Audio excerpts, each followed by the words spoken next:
여러분 안녕하십니까? 아잔초이TV의 아잔초이입니다. 오늘은 9월 13일입니다. 편안히 잘 주무셨습니까? 오늘도 우리에게 새날을 주시고 새 생명을 주신 우리 하나님께 감사와 찬송과 영광을 올려드립니다. 그리고 오늘도 바이블 365와 함께 이 하루를 시작하시는 여러분을 축복합니다. 오늘 하나님께서 우리에게 주시는 말씀은 9월 13일 제257구 제자의 길 고난을 감당함, 히브리서 2장 18절 말씀입니다. 오늘의 말씀을 제가 먼저 한국어 성경으로 읽어드리겠습니다. 히브리서 2장 18절 말씀. 그가 시험을 받아 고난을 당하셨은즉 시험을 받는 자들을 능히 도우실 수 있느니라. 자, 오늘 말씀을 제가 중국어로 읽어드리겠습니다. 希伯来书2章18节他自己既然被试探而受苦，就能搭救被试探的人。 제가 다시 한번 읽어드리겠습니다. 希伯来书2章18节他自己既然被试探而受苦，就能搭救被试探的人。 자, 제가 중국어 성경을 해설해 드리겠습니다. 希伯来书2章18节 히브리서 2장 18절 말씀. 希伯来书 히브리서죠.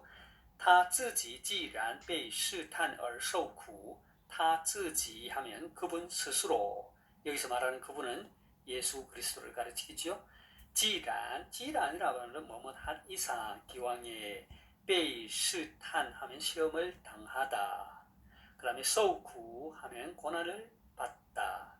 他自己既然被试探而受苦 하면 그가 시험을 받아 고난을 당하셨은즉 就能搭救被试探的人 就能 곧 뭐 할 수 있다? 搭救 搭救라 말은 구하다, 구원하다, 돕다 이런 뜻이죠. 被试探的人 하면 시험 받는 자들이죠. 就能搭救被试探的人 하면 시험 받는 자들을 능히 도우실 수 있느니라. 자, 제가 다시 한번 중국어 성경을 전체적으로 정리하겠습니다. 希伯来书2章18节 히브리서 2장 18절 말씀. 他自己既然被试探而受苦 그가 시험을 받아 고난을 당하셨은즉 就能搭救被试探的人 시험 받는 자들을 능히 도우실 수 있느니라. 자, 되겠습니까? 사랑하는 여러분, 저는 오늘의 말씀을 묵상하면서 먼저 이런 질문을 해봅니다. 왜 하나님의 아들 예수 그리스도께서는 성육신 하셨을까? 왜 인간의 몸을 입고 이 땅에 오셔야만 했을까? 그리고 하나님의 아들이 굳이 고난을 당하셔야 했을까? 자, 오늘의 말씀은 이 문제에 대해 그 해답을 주고 있습니다. 결론적으로 말하자면 연약한 우리를 위한 주님의 깊은 사랑이라고 할 수 있겠습니다. 오늘 말씀을 좀 더 잘 이해하기 위해 히브리서 2장 전반부 전체를 대략적으로 살펴보고자 합니다. 히브리서 2장은 인간이 잃어버린 영광의 회복을 위해 이 땅에 오신 구원의 창시자요 신실한 대제사장이신 예수 그리스도에 대해 잘 설명해 주고 있습니다. 먼저 히브리서 2장 6절에서 8절까지 말씀을 함께 보겠습니다. 그러나 누구인가가 어디에서 증언하여 이르되 사람이 무엇이기에 주께서 그를 생각하시며 인자가 무엇이기에 주께서 그를 돌보시나이까? 그를 잠시 동안 천사보다 못하게 하시며 영광과 존귀로 관을 씌우시며 만물을 그 발 아래에 복종하게 하셨느니라 하였으니 만물로 그에게 복종하게 하셨은즉 복종하지 않은 것이 하나도 없어야 하겠으나 지금 우리가 만물이 아직 그에게 복종하고 있는 것을 보지 못하고. 자, 이 말씀은 히브리서의 저자가 하나님의 창조의 영광을 노래한 시편 8편 4절에서 6절까지 말씀을 인용한 것입니다. 이 하나님의 창조 가운데 가장 아름답고 뛰어난 부분은 바로 인간의 창조이지요. 그 이유는 인간이 하나님의 형상대로 지음받았기 때문입니다. 인간의 영광과 존귀는 참으로 뛰어나고 아름답다고 시편 기자는 노래하고 있죠. 하지만 인간은 타락함으로 그 영광을 잃어버렸습니다. 그런데 히브리서 저자는 인간 창조를 노래하고 있는 이 시편 8편, 특히 5절의 말씀을 예수 그리스도에게 적용하면서 인간이 잃어버린 창조의 영광을 어떻게 되찾는지 보여주고 있는 것입니다. 시편 8편 5절의 말씀이 이렇습니다. 그를, 다시 말해서 인간을 하나님보다 조금 못하게 하시고 영화와 존귀로 관을 씌우셨나이다 라는 이 말씀을 히브리서 저자는 2장 7절에서 이렇게 말합니다.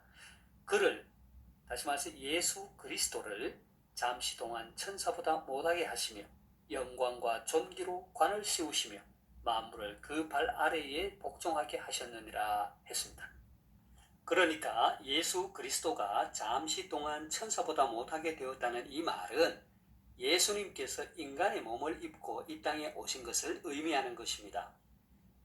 그렇다면 예수 그리스도가 잠시 동안 천사보다 못하게 되신, 다시 말해서 성육신하신 목적은 무엇인가요? 히브리서 저자는 9절에서 이렇게 말합니다. 오직 우리가 천사들보다 잠시 동안 못하게 하심을 입은 자, 곧 죽음의 고난 받으심으로 말미암아 영광과 존귀로 관을 쓰신 예수를 보니 이를 행하심은 하나님의 은혜로 말미암아 모든 사람을 위하여 죽음을 맛보려 하심이라. 다시 말해서 예수 그리스도께서는 모든 사람을 위하여 죽음을 맛보려고 잠시 동안 천사보다 못하게 되셨다는 것입니다. 쉽게 말해서 저와 여러분들을 위하여 죽으시기 위해 인간의 몸을 입고 이 땅에 오셨다는 것입니다. 여기에서 우리 인간을 향한 하나님의 사랑을 다시 한번 확인하게 되지요. 이뿐 아닙니다. 10절에서 히브리서 저자는 예수 그리스도를 구원의 창시자로 말하면서 많은 아들들을 이끌어 영광에 들어가게 하시기 위해 고난을 당하셨다고 합니다. 원래 우리 인간이 받았어야 할 고통을 하나님의 아들이 대신 받으셨다는 것이죠. 그리고 11절에서 우리의 구원자 되시는 예수 그리스도는 우리와 함께 형제라 불리는 것을 부끄러워하지 않으셨다고 합니다. 예수 그리스도는 성자 하나님이시지만 그를 믿어 하나님의 자녀가 된 우리가 그와 형제가 된다는 것을 기뻐하신다는 것입니다. 그리고 14절에 보면 인간의 몸을 입고 오신 예수 그리스도는 죽음의 세력을 잡은 마귀를 멸하셨습니다. 인간은 혈과 육에 속해 있기 때문에 죽음을 두려워합니다. 죽기를 무서워하기 때문에 어떻게 하면 죽지 않을까 궁리하며 한평생을 죽음의 종으로 삽니다. 하지만 예수 그리스도께서는 이 땅에 육신의 몸을 입고 오셔서 죽음의 권세를 깨뜨리신 것입니다. 십자가에 달려 죽으셨다가 3일 만에 부활하심으로 죽음의 권세를 깨뜨리신 것입니다. 이로써 인간을 일생 동안 죽음의 종으로 지배하던 마귀의 권세는 무너지게 되었고 우리는 죽음으로부터 자유하게 된 것입니다. 이제 더 이상 죽음을 두려워할 이유가 없습니다. 왜요? 왜 그렇습니까? 그렇습니다. 예수 그리스도께서 우리를 대신하여 친히 죽으시고 사망 권세를 깨뜨리시고 부활하신 것을 우리는 믿기 때문입니다. 그분은 17절에서와 같이 우리의 구원을 위해 친히 신실한 대제사장이 되셨습니다. 그래서 히브리서 저자는 인간이 잃어버린 영광의 회복을 위해 오신 구원의 창시자요 신실한 대제사장이신 예수 그리스도에 대해 전체적으로 설명을 하면서 2장의 마지막 절, 곧 오늘의 말씀에서 이렇게 결론적으로 말합니다. 그가 시험을 받아 고난을 당하셨은즉 시험받는 자들을 능히 도우실 수 있느니라. 사랑하는 여러분, 예수 그리스도께서는 우리의 구원의 창시자요 신실한 대제사장이십니다. 우리를 죽음으로부터 구원하시기 위하여 죄와 죽음에 매여 한평생 종노릇하는 인간을 위하여 친히 인간의 몸을 입고 이 땅에 오셨습니다. 인간이 당해야 할 그 모든 시험을 받아 고난을 당하셨습니다. 왜 그렇습니까? 저와 여러분을 사랑하시기 때문입니다. 이 주님의 사랑이 오늘 우리가 겪고 있는 어려움, 받고 있는 시험, 말 못할 아픔, 고난 등이 이 모든 것들을 능히 도와주실 수 있을 것입니다. 저와 여러분 모두 이 주님을 신뢰하고 이 주님을 붙잡고 승리하는 삶을 살 수 있기를 소망합니다. 제가 오늘의 말씀을 다시 한번 읽고 마치도록 하겠습니다. 히브리서 2장 18절 말씀. 그가 시험을 받아 고난을 당하셨은즉 시험 받는 자들을 능히 도우실 수 있느니라.希伯来书2章18节，他自己既然被试探而受苦，就能搭救被试探的人。 하나님께서 여러분에게 복 주시기를 원합니다. 愿神赐福大家，明天再见，내일 다시 뵙겠습니다.